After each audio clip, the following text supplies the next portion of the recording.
So ayun, what's up sa inyo mga lods.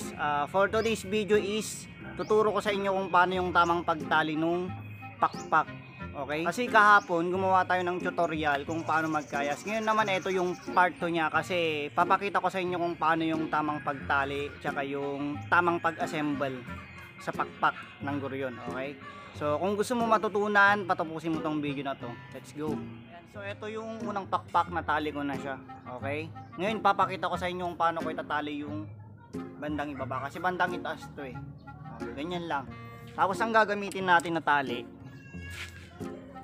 ito yung panahin ng sako, yung nylon na puti. Ito yung pinakamatibay na tali para sa guryon. Kasi kadalasan ang ginagamit ko dati sako lang kaya medyo marupok. Pero nung na-discover ko to, mas matibay pala, mas maganda.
Maganda yung bend ng pakpak mo o kaya pakpak ng guryon mo kapag lumipad.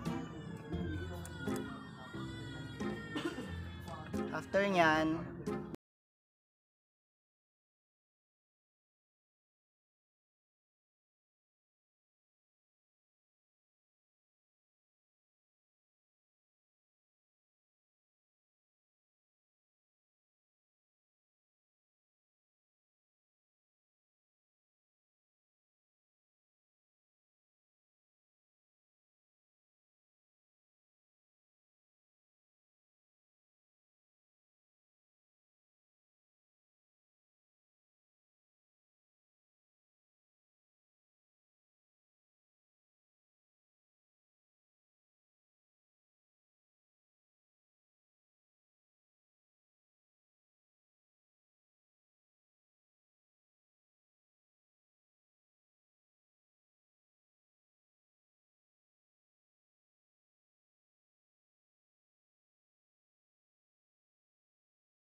Pitan lang natin. Ayan. Hindi na to basa-basa maalis kahit hila-hilain na ganyan, pataas o pababa.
Simple.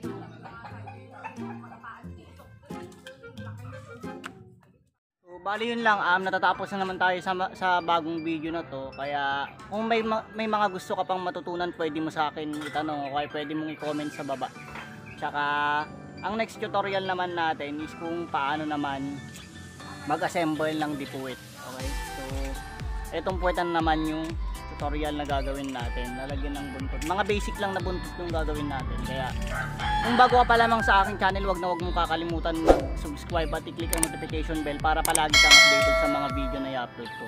So hanggang sa mga susunod na video mga lods. Nga pala, shout out kay Kurt Redondo tsaka kay ThisYTTV. So shout out sa inyo mga lods. Maraming salamat sa pagsuporta sa channel ko. So see you on my next vlog mga lods.